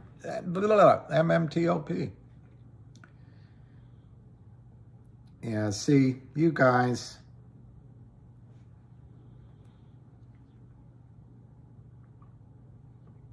It's moving, and I should have bought more. Instead, I was talking to you. Never speaking to you again. I don't know what alternative I have though now. That's an alternative. That is an alternative, unfortunately.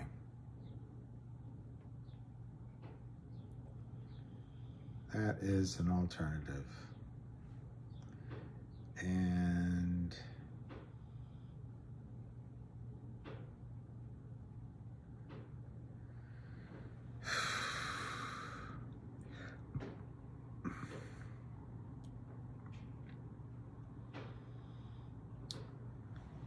I don't know. Maybe I've been told, the baby I've been told.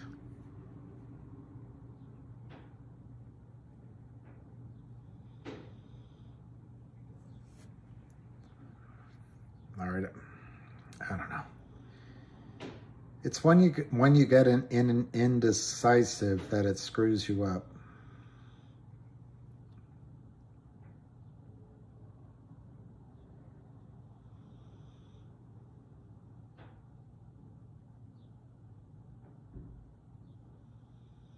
I want to buy at the high, fear of missing out. I want to buy a little bit of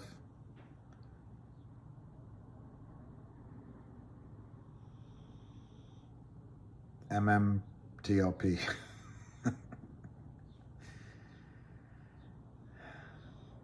Oh, that's a revolting development. I don't know if I can do it.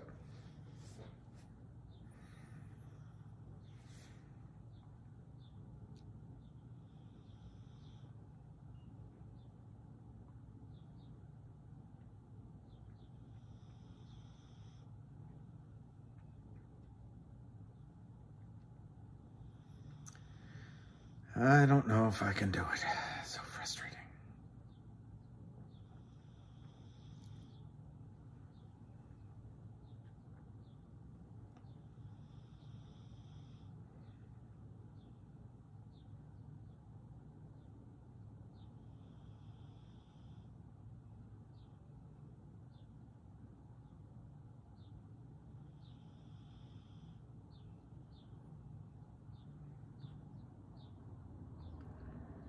So destructive.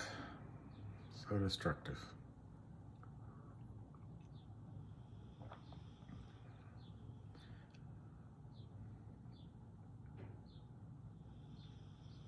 Sorry, I'm trying to do it, but AMC just halted? AMC just halted. Wow.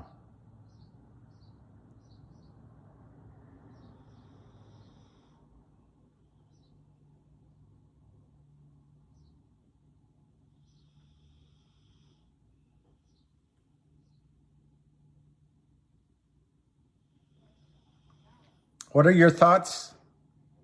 Matt, what are your thoughts? They halted it. Wow.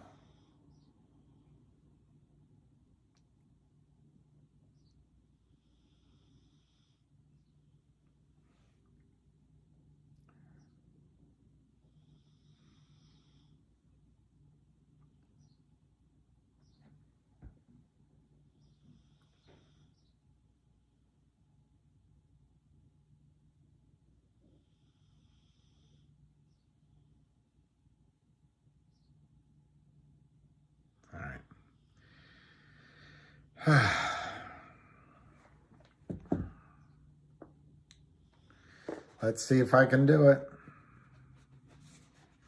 Paying the high in the day, I am sure.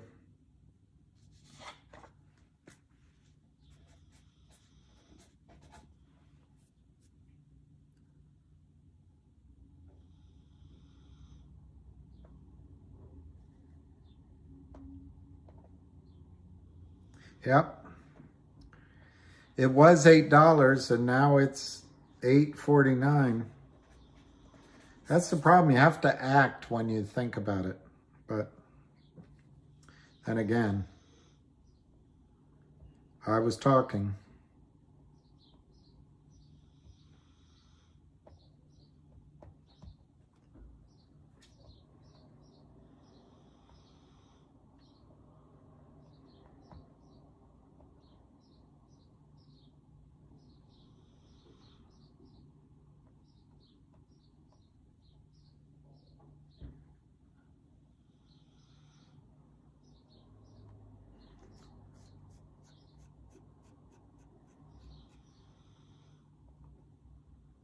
All right. So, what did she ask? Bitcoin affecting? Well, it might be affecting it a little bit in the sense of if people that own Bitcoin if they lend out their Bitcoin and they're having margin issues, they might have to sell other assets. But I don't know that they would be in this stock. But that could be. I actually see it the other way around. What's happening with AMC?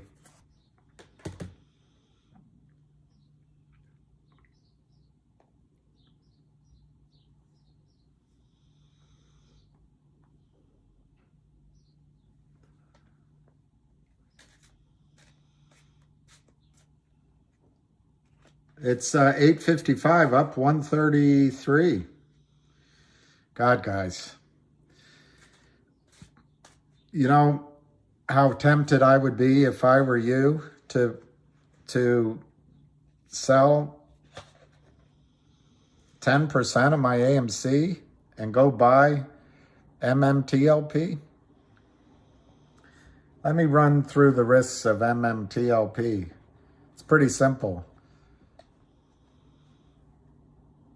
If you buy MMTLP and you don't sell it by December 12th, and you may have kind of an after hours period until December 14th to sell it.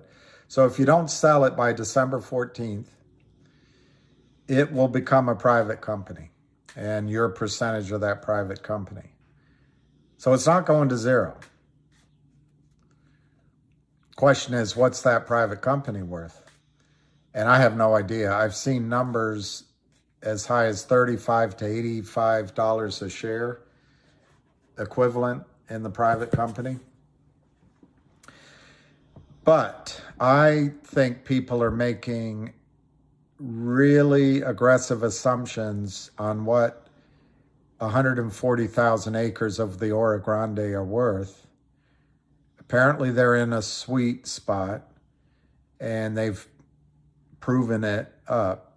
But the barrels that they talk about, 3.5 billion barrels, are prospective. They're not proven, they're prospective. I think. At least I think that's how the industry will look at them. On the other hand, a company on Wall Street is judged by its institutional holders by growth in reserves, the 3 Ps: proven, probable, and possible. And it would make sense to an acquirer to acquire 3.5 billion barrels of oil and put it on its customer presentations, put it on its balance sheet, even if it is possible, or in my case, prospective. Because investors reading it will say, oh, 3.5 billion barrels. Wow, there's the upside, upside, upside. So I think the worst case that happens if you own, let's say you sold 1,000 shares of AMC at 836, which it's trading now, and bought 1,000 shares of MMTLP at 865, which is where it's trading. So mad at all of you that I didn't get a chance to buy it at 8. Just kidding. Just kidding. It's okay. I'll get over it. So you buy 1,000 shares at 870 now. Worst case that happens is it's not going to go to zero. Worst case that happens is you don't sell it before it's 2 weeks. In 2 weeks, you don't sell it. So that converts into a private company called NextBridge something, Holdings or something. So NextBridge would either develop it itself, which I don't think it will, find a JV, a joint venture partner, and in that case, which it would be ideal for you, in that case, they get somebody like an Exxon, if they would, come in and say, we'll pay all development costs and we're gonna split it with you, maybe a third for a quarter. That would be generous, but maybe we'll split it a third for a quarter. We'll do everything. You keep 25%, but you got to fund that 25% once it's up and running. Or they might say, we'll do it a third for a quarter and you don't have to fund it. Or they might say, we'll give you an override. I don't know. There's so many ways they can do it. But that would be, if it's in that example, each share might be worth, if you use the $35 number, ultimately each share, if they sold, JV'd it, maybe the shares are only worth 15 or 20 initially. But as it develops, it's going to go up. So it's not going to zero. It's not going to zero. But once it's private, it's going to take time. You're going to have to ignore it, and you can't trade it. But it's there sort of as a little nest egg. The second thing that can happen is the stock could go down on some sort of scenario I cannot think of, where maybe FINRA says we're calling off our approval. Maybe the SEC cancels it, and maybe the stock goes down to $1 or $2 before December 14th. But you can still, even in that situation, you could sell it, take a loss, or you could just stay in for the private company. So you're not going to lose your money. What do you get in reward? Now it's trading for 860. AMC is trading for 839, 837, 838, anyway, AMC is trading a similar price. What you get in return for it is a 2-week. Any one of you can watch something for 2 weeks. Even I can do that. You get a 2-week window into what happens with a short squeeze. And what might happen is, I'm trying to remember the brokerage firm. One of the brokerage firms said that on December 8th, if the trades are not settled, they're going to start buying in. December 8th, which is, let me look on my calendar.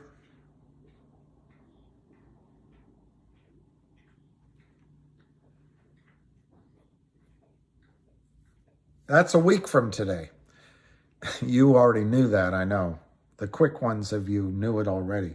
So a week from today, there's a brokerage firm that's going to start buying in the shares. I don't remember if it was Ameritrade or Fidelity or Schwab, but one of those. So you have that going for you. apparently, according to my memory, was it Matt? Somebody on this just earlier said that the DTCC has not put out the notifications of corporate event yet to all the brokerage firms. I can't imagine why. They must be thinking, what can they do? But they're obligated to do it. What happens is a company has a corporate event, a merger, or they're going to go private. They tell the DTCC, as custodial, the DTCC must tell the brokerage firms who hold your accounts. And I think the term for it is a corporate action, something like that. But we used to get notifications in the morning, we'd get them, and you're going through your mail, and you might read it, might not. You know, Exxon is giving a special dividend. Yeah, anyway, you'd get notification. So they're gonna at some point, DTC is going to know about it, and they're going to tell the brokerage firms. And I think it'll be today or tomorrow. But you know, one of the firms has already said to their clients, we're going to buy you in 1 week. Then you have this issue between December 12th and December 14th. I think there's going to be buying in by the 12th, definitely. But you're going to have to make a decision if you own the stock. Let's say by the 12th, it only goes, I'm making it up, it only goes to $15, if at all. And maybe the shorts are winning, because the shorts want you to panic and say, I don't want to own that private company. I want to get out. I'm going to just sell.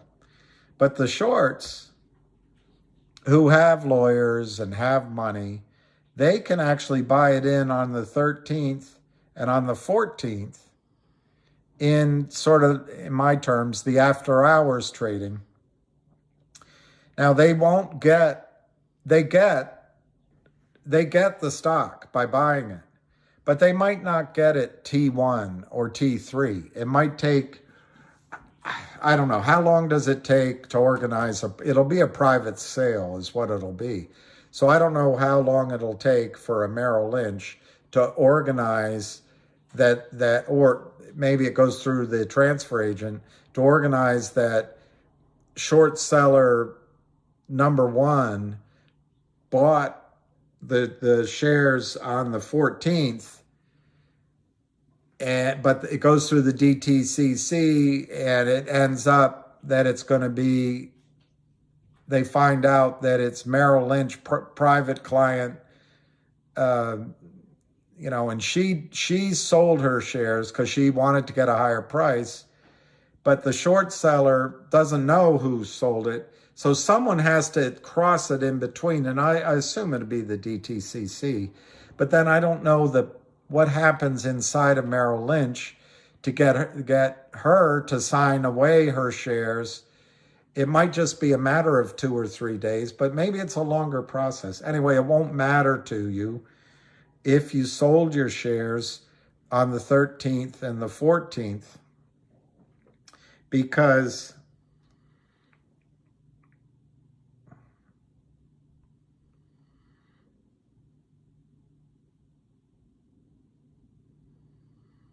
the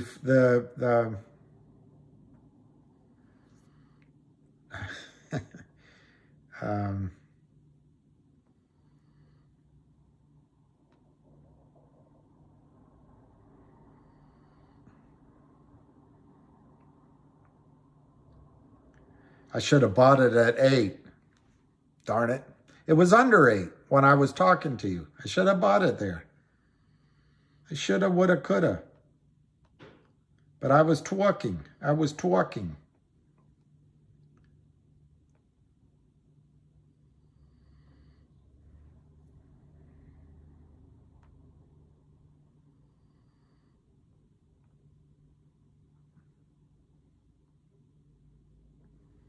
It's not going to be a big deal in the overall scheme of things. It's not the end of the world.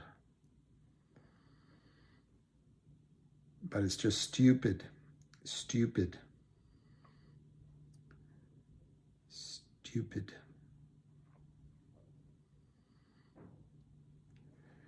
All right, I just want to show you this.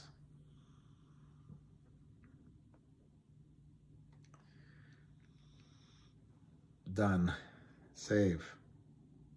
I mean, I'm not telling you to do it with a big bet, but MMTLP, I am talking about MMTLP, and I'm suggesting either with AMC or something or new money, just as a small trade. I'm not saying change your life. Well, it's up to you. It's up to you. I mean, I can't make a financial recommendation, but I can. But anyway, here's today, December 1st. You buy a MMTLP today, and we know one brokerage firm on the 8th, 1 week from now, is going to start buying in the shorts on MMTLP. They put out a letter to their clients. I saw it last night while I was, tripping through the social medias. I just can't remember which one it was. I want to say it was Schwab or TD Ameritrade. But anyway, it was one of them. There's at least one firm is going to start buying in the shorts in a week. And it's already been published. I don't know why the stock's down. Possibly the notice of corporate action hasn't gone to the various brokerage firms yet. So that might be one reason they're allowing short selling still to happen. So anyway, on the 12th is the record date of the company to go private. Up until then, if you buy it by the 12th, you have the right to go private. You get it's basically a distribution, but you get the right to go private into a $3.5 billion oil company, billion barrel oil company. I don't know the value of those barrels because, as I said, I think they're a bit prospective, but there's upside. There's upside. There's at least enough to talk about for upside. On the 14th, it's all over. Close of business on the 14th. MMTLP no longer exists. It's a private company. So your period of time to wait and agonize is from today to the 14th. It's actually less than 2 weeks. So what's the risk? The risk is sometime in this period, something happens that I can't even think of, and the short squeeze doesn't happen. Well, then you have a choice of selling it, and the price will go to $2 or $1. So you have a lot of money you could risk if the short squeeze doesn't happen. So your choice is just to sell it. Get out. Get me. Last time I ever listened to an idea, I'm out of here. That could happen. The second thing that could happen, but I can't think of how that could happen. So when I say it could happen, I just really don't, I don't get it. How?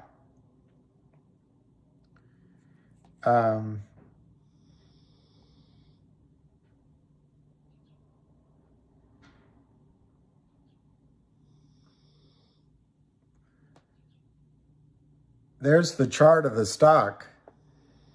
And so if for some reason the short squeeze didn't happen, there's various levels of support, but I think realistically, it goes back to where it was before it went up, which was maybe $1. So that's your risk reward in the negativest of all cases. And I just can't think of why it would do that. But it could, it's life. It could. The second scenario, so you have a choice. You can sell out, take $1. Or the second scenario is you decide you don't want to sell either because the price went down, or it really didn't squeeze. So you decide, you know what, I'm just going to hold on for the private company. Well, the private company is estimated to be worth $35 to $80 a share based on its billion barrels of reserves. I really throw cold water on that because I don't think those billions of barrels have been proven. They say they have, so I don't, who the hell knows what I'm talking about. And they have to build takeaway. They have to build infrastructure. They have to build pipelines for natural gas. They have to build, there's just so much money that has to go into it. And I believe banks are going to require more drilling. They've already had some test wells, but they're going to require more before it gets really big valuations. But that's just me. That's just me. But anyway, let's not get off onto that. The second scenario is that you decide because the price isn't that great, you're going to just wait for the private company. Well, if those numbers are even anywhere close to the valuation, I think Newbridge, whatever it's called, will enter into a JV, a joint venture with a big major or independent, or they might just be outright bought out, and you'll get, possibly you'll get freely traded shares in a non-taxable event of Exxon or Apache or Carrizo or I'm trying to think of another likely company, Contango. You get shares in a major and independent. That's the second option, is you just decide, well, I don't like how the price action was. I'm just going to let it go private. And I think there's a lot of exciting upside on the private side. I really believe none of you have seen, and I've never seen, what happens in a world when oil is in three figures. And I think it's coming, and for the rest of your life, So, but I don't know when. And the third thing is you get a short squeeze before the 12th. You get a short squeeze before the yellow circle, the 12th. So that's basically a week from now. If the squeeze doesn't happen, you got to say, well, do I sell or see if I can sell it on the 13th and the 14th? And anyway, I'm not telling you have three figures. What I meant is over $100. No, the shares won't be easy to sell in a private company, and you'll get a sharp discount. Right now, it's trading for Aloha. It's trading for it was $8.56.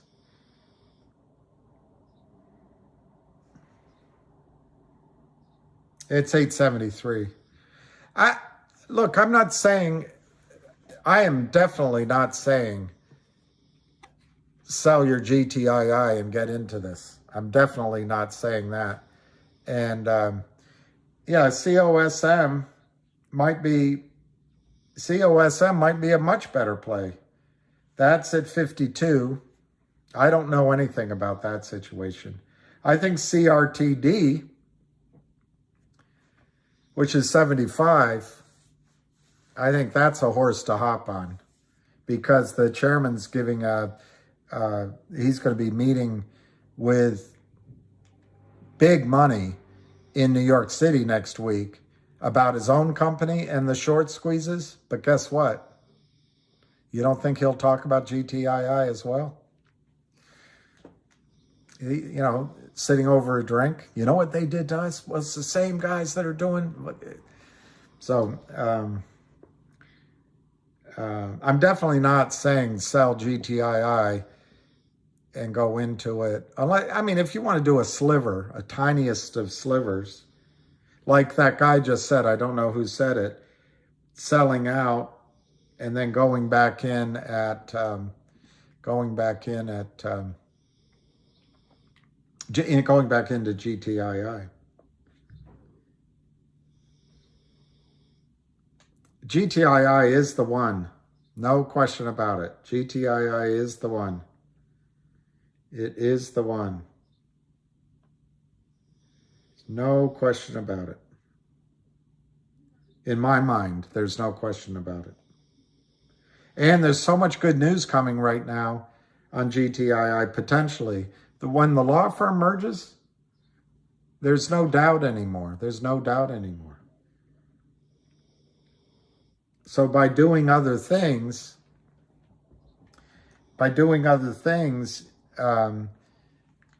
you run the risk of being out, of being out. And that's, to me, that's scary.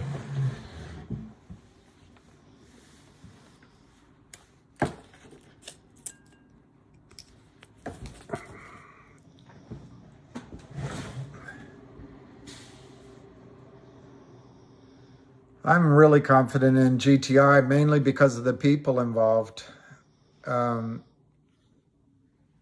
Mainly because of the people involved.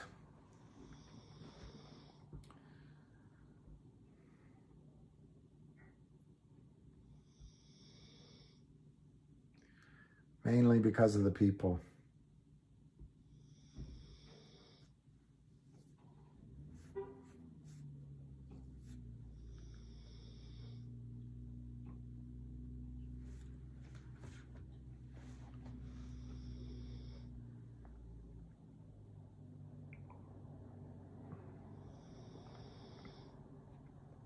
I wouldn't hold past it. Let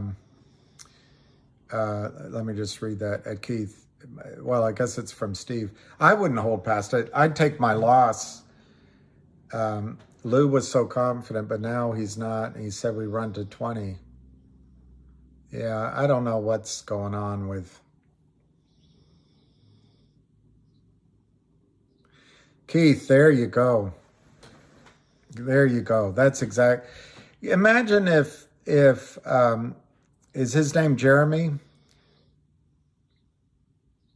Exactly. Different boards. But what if, and Finger could have a lot of news soon.